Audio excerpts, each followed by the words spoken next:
morning, everybody. This is Andra at Alive and Piecing.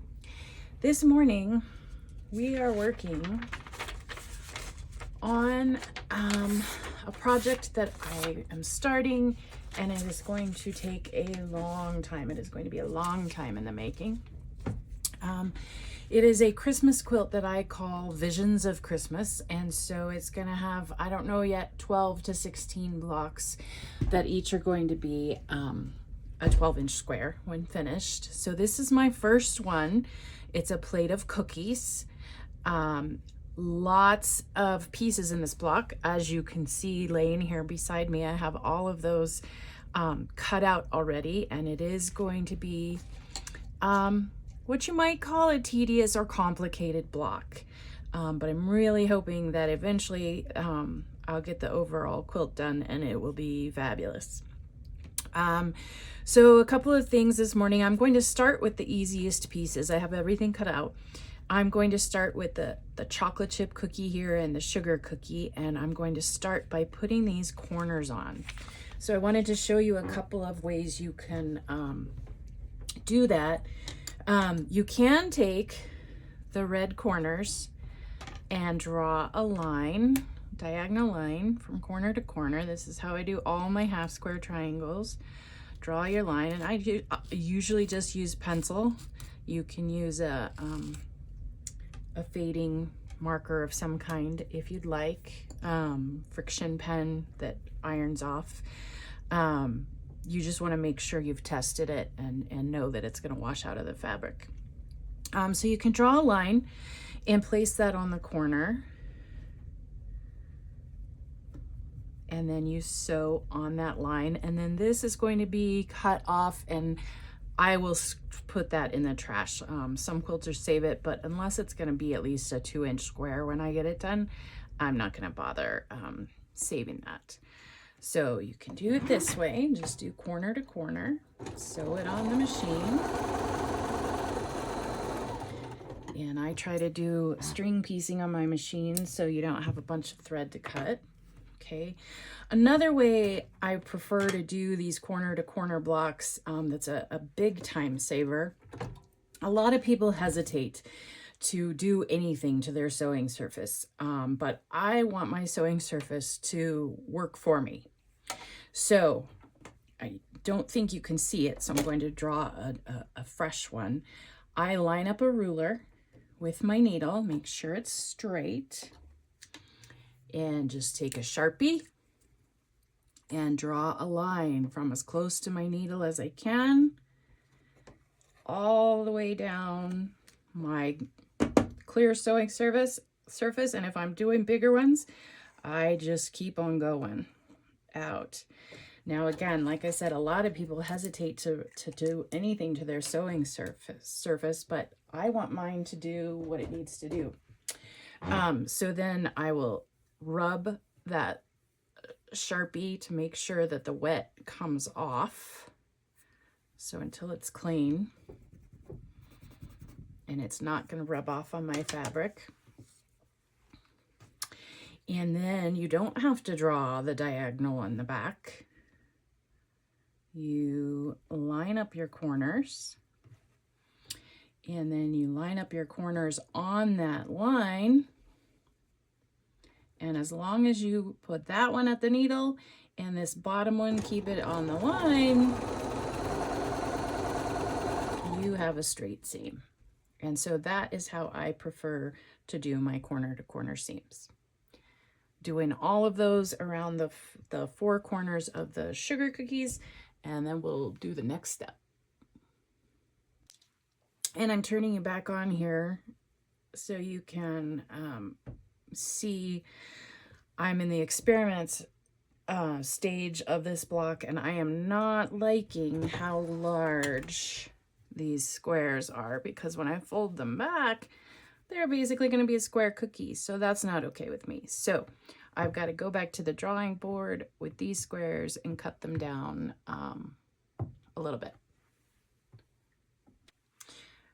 Okay, so I've come back to my cookie pattern here. I've changed the squares to a smaller size, and I definitely like that shape much better. It will actually look somewhat cookie shaped when I get all 4 corners on there. So I will update my pattern. And this is why you always sew a pattern that you've designed before you release it to anybody for anything. Give it a sew through, make sure you really do like those measurements you came up with.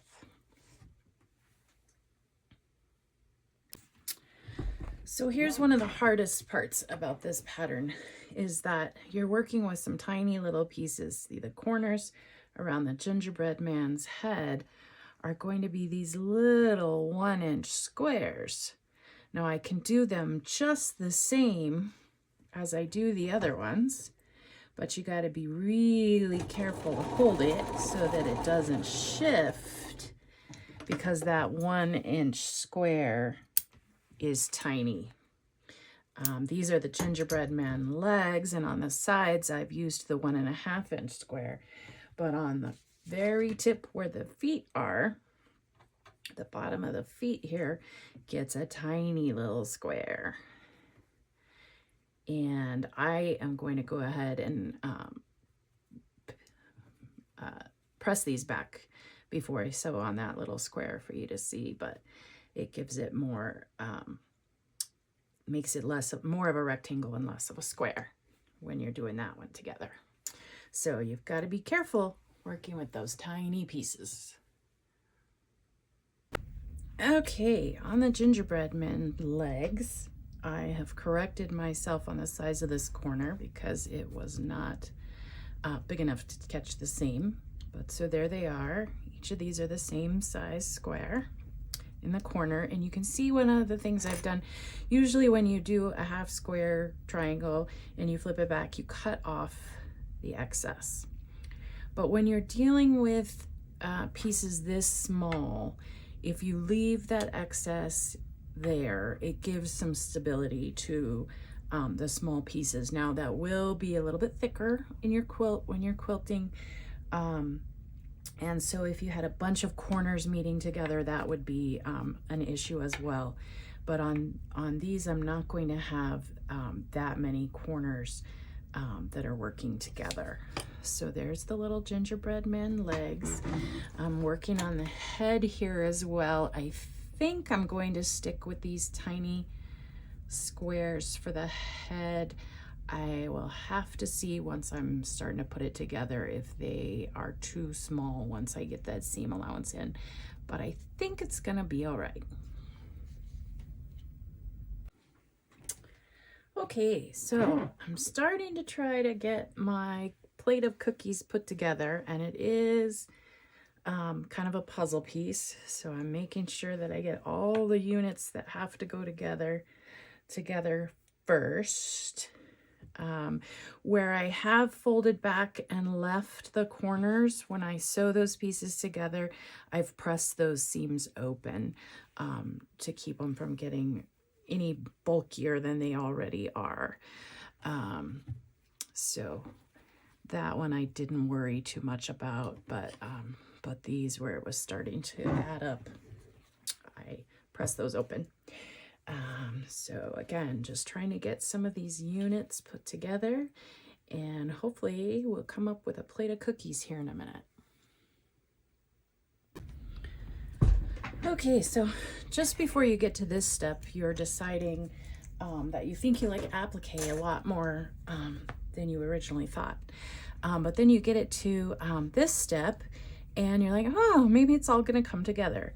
So we're going to sew this seam down the middle, and then we are going to sew the rest of the corners on, and we will have, excuse me, a plate of cookies. And then we'll put the final edging on there as well, excuse me, to make it finish at 12-inch block. All right. Okay, I have finished the plate of cookies block. Definitely made some changes to the pattern as I went along. and definitely it has some tiny pieces in it. So this is not a block that is for the faint of heart, but I will get a nice tutorial and free pattern up on my website. The pattern will be free until I do the next block, at which point I will take it down. And hopefully some of you will join me in trying to work on the Visions of Christmas quilt. Again, this is going to be a long-term project, not something that I will be working on every day for sure. I'm going to try to get a block up every month. Maybe we can get this quilt finished by Christmas 2026. We'll see. Happy stitching! Okay, so here I am at the end here of this block. This is the one we did the video of. I did make a final change on the next block. I did go back to the smaller square here in the gingerbread corners, and here is that final block change. And so it gave a little bit of some rounded corners to the gingerbread legs. So this is the final block that will be in the tutorial, in the pattern, the free pattern, for a little while. So pop over to my blog, Alive and Piecing. The link is below, and you can get it free for a little while. And happy sewing!